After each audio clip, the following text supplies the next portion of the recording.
യഥാർത്ഥ സന്തോഷം പ്രവൃത്തികൾക്കും ആഗ്രഹങ്ങൾക്കും അപ്പുറം. പലപ്പോഴും ലക്ഷ്യങ്ങൾ നേടുന്നതിലൂടെയോ സ്വത്തുക്കൾ നേടുന്നതിലൂടെയോ ശാശ്വതമായ സന്തോഷം ലഭിക്കുമെന്ന് നമ്മൾ വിശ്വസിക്കുന്നു.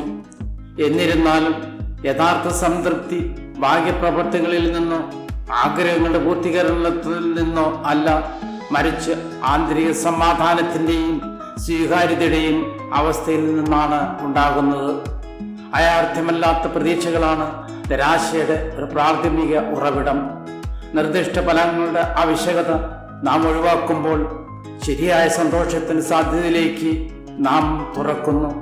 ഇത് പിന്തുടരാനോ നേടാനോ ഉള്ള ഒന്നല്ല, മറിച്ച് നമ്മുടെ യഥാർത്ഥ സത്വങ്ങളിൽ നാം ഉറച്ചു നിൽക്കുമ്പോൾ ഉയർന്നു വരുന്ന ഒരു അനുഭവമാണിത്.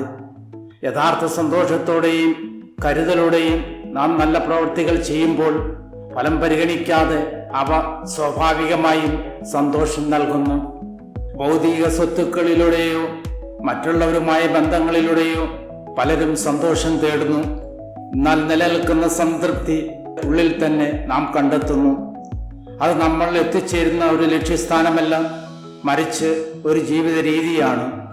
അത് പ്രവൃത്തിയിൽ നിന്നല്ല, മറിച്ച് ഒരു ജീവിതാവസ്ഥയിൽ നിന്നുള്ള മാനസിക അവസ്ഥയുടെ ഉറപ്പാണെന്നാണ് നാം മനസ്സിലാക്കേണ്ടത്.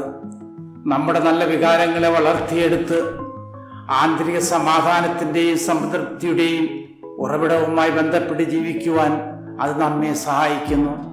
ഇത് ഇഹത്തിലെ സന്തുഷ്ട ജീവിതമാണ്, പവിത്രതയുടെ വഴിയാണ്. പൊതുവെയുള്ള വിശ്വാസത്തിന് വിരുദ്ധമായി എല്ലാ സന്തുഷ്ടരായ ആളുകൾ സമ്പന്നരോ വിജയികളോ അസാധാരണ കഴിവുള്ളവരോ ആയിരിക്കണമെന്നില്ല. സത്യത്തിലുള്ള സന്തോഷം അളക്കാനാവാത്തതാണ്. അത് ഭാഗ്യ സാഹചര്യങ്ങളെ മറികടക്കുന്ന ഒരു ഉറവിടത്തിൽ നിന്നാണ് ഉത്ഭവിക്കുന്നത്.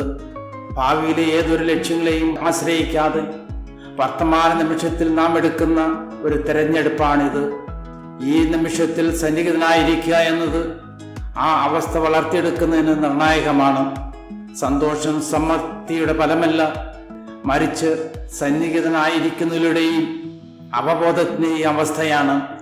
സന്തോഷത്തോടെ ജീവിക്കുന്നതിലൂടെയും ആ സന്തോഷം മറ്റുള്ളവർക്ക് പകരുന്നതിലൂടെയും നാം നമ്മെ തന്നെയും ചുറ്റുമുള്ളവരെയും കൂടുതൽ സംതൃപ്തമായ ഒരു അസ്തിത്വത്തിലേക്ക് നയിക്കുന്നു. ഈ ആന്തരിക സന്തോഷം സൗമ്യമായ നിശ്ചലത, ജീവിതത്തിൻ്റെ ക്ഷണികമായ ഏറ്റക്കുറച്ചിലുകളാൽ ബാധിക്കപ്പെടാത്ത ഒരു സ്ഥിരം കൂട്ടാളിയാണ്. നമ്മെ നിലനിർത്തുന്നത് ഈ ശാന്തമായ ശക്തിയാണ്. ആനന്ദം ജീവിതത്തിൻ്റെ രഹസ്യമാണ്. ഈ വീഡിയോ ശ്രദ്ധിച്ചതിനും പ്രതികരിച്ചതിനും നന്ദി.